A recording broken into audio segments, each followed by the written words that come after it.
নমস্কার। আচ্ছা, কখনো ভেবে দেখেছেন যে কোনো কিছুর মধ্যে থেকে সবচেয়ে সেরা বা বেস্ট জিনিসটা খুঁজে বের করার কি কোনো নির্দিষ্ট ফর্মুলা আছে? চলুন একটা উদাহরণ দিয়ে শুরু করি। ভাবুন তো, একজন স্পিন বোলার বল করছেন। এখন ঠিক কোন অ্যাঙ্গেলে বলটা ছাড়লে সবচেয়ে বেশি ঘুরবে, মানে ম্যাক্সিমাম টার্ন পাবে? হাজার হাজার সম্ভাবনা থাকতে পারে, তাই না? কিন্তু সেরা অ্যাঙ্গেল তো একটাই।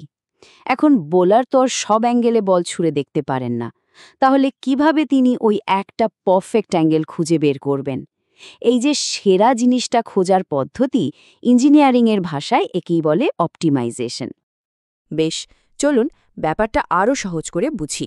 ভাবা যাক, আমরা সবাই মিলে একটা গুপ্তধন খোঁজার অভিযানে বেরিয়েছি, একটা লম্বা কুয়াশায় ঢাকা উপত্যকায়।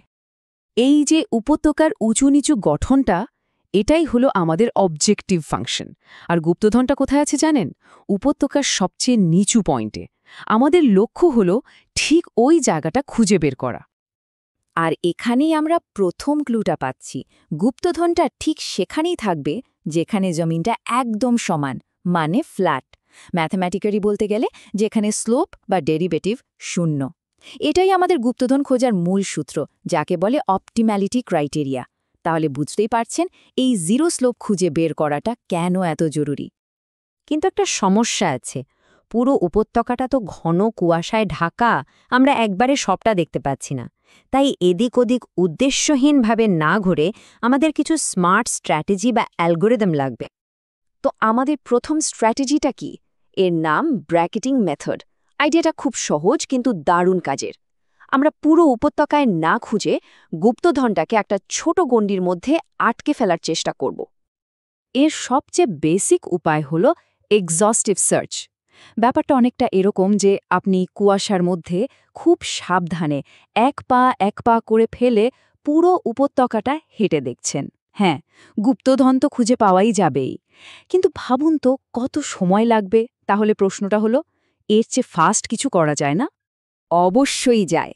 আর এখানেই আসছে একটা অনেক স্মার্ট পদ্ধতি, রিজিয়ন এলিমিনেশন। ভাবুন, আপনি দুজন স্কাউট পাঠালেন উপত্যকার দুটো আলাদা জায়গায়। তারা কে কতটা উঁচুতে বা নিচুতে আছে, সেই তথ্য থেকেই আমরা উপত্যকার একটা বিশাল অংশকে সার্চ লিস্ট থেকে বাদ দিয়ে দিতে পারি। কারণ আমরা নিশ্চিত যে গুপ্তধন ওখানে নেই। ইন্টারভেল হ্যাভিং মেথড ঠিক এটাই করে। প্রত্যেকটা স্টেপে আমরা সার্চ করার এলাকাটাকে ঠিক অর্ধেক করে ফেলি। কি দারুণ ব্যাপার, তাই না? একটা ভালো স্ট্র্যাটেজি আমাদের কতটা সময় আর পরিশ্রম বাঁচাতে পারে। তাহলে এই রিজিয়ন এলিমিনেশন কিভাবে আমাদের কাজটা আরও এফিশিয়েন্ট করে তুলছে? আচ্ছা, এতক্ষণ তো আমরা গুপ্তধনটাকে ঘিরে ধরার চেষ্টা করছিলাম। কিন্তু কি হবে যদি আমরা আরও এক ধাপ এগিয়ে বুদ্ধি খাটিয়ে সরাসরি অনুমান করতে পারি যে ওটা ঠিক কোথায় আছে? এই আইডিয়াটাকেই বলে পয়েন্ট এস্টিমেশন মেথড। যেমন ধরুন সাকসেসিভ কোয়াড্রাটিক এস্টিমেশন। এখানে আমরা প্রথমে কুয়াশার মধ্যে যে কোনো 3টে পয়েন্টের উচ্চতা মাপি। এরপর আমরা একটা ইন্টেলিজেন্ট গ্যাস করি। আমরা ধরে নিই যে এই 3টে পয়েন্টের মধ্যে উপত্যকার শেপটা একটা বাটির মতো, মানে একটা প্যারাবোলা। আর তারপর আমরা সরাসরি ওই কাল্পনিক বাটির সবচেয়ে নিচু পয়েন্টে লাফ দিই। ব্যাস, এটা কিন্তু আর ধীরে সুস্থে এগোনো নয়, এটা হলো স্মার্ট জাম্প। তাহলে ব্র্যাকেটিং আর পয়েন্ট এস্টিমেশনের মধ্যে মূল পার্থক্যটা কোথায় দাঁড়ালো?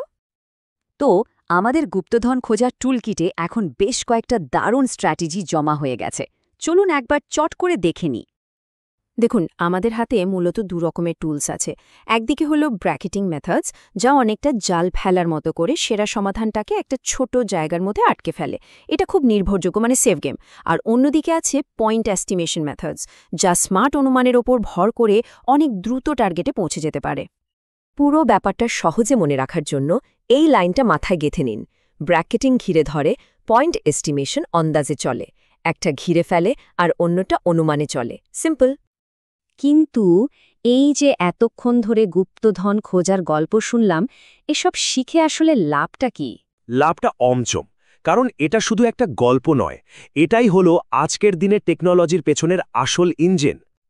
আপনার ফোনের এআই মডেলকে ট্রেনিং দেয়া থেকে শুরু করে আরও ভালো গাড়ি বা এরোপ্লেনের ডিজাইন করা, বড় বড় কোম্পানির সাপ্লাই চেইন ম্যানেজ করা, কিংবা ধরুন ফাইন্যান্সের দুনিয়ায় সেরা ইনভেস্টমেন্ট স্ট্র্যাটেজি খুঁজে বের করা।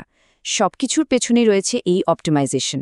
লক্ষ্য একটাই, সবচেয়ে কম সময়ে সবচেয়ে কম রিসোর্স ব্যবহার করে বেস্ট সলিউশনটা খুঁজে বের করা। তাই অপটিমাইজেশন শেখা মানে শুধু একটা সাবজেক্ট পড়া নয়, এটা আসলে এফিশিয়েন্সি আর ইনোভেশনের ভাষা শেখা। এই মাইন্ডসেটটা শুধু ইঞ্জিনিয়ারিংয়ে নয়, জীবনে যে কোনো কঠিন সমস্যা সমাধানেও অনেক এগিয়ে রাখবে। তো আজকের আলোচনা থেকে একটা শেষ প্রশ্ন রেখে যাই, জীবনের কোনো সমস্যায় পড়লে কোন রাস্তাটা বেছে নেওয়া উচিত বলে মনে হয়? ব্র্যাকেটিংয়ের মতো ধীর কিন্তু নিশ্চিত পথ, নাকি পয়েন্ট এস্টিমেশনের মতো দ্রুত বুদ্ধিদীপ্ত একটা লাফ? ভাবুন তো। এই আলোচনায় আমাদের সাথে থাকার জন্য অনেক ধন্যবাদ।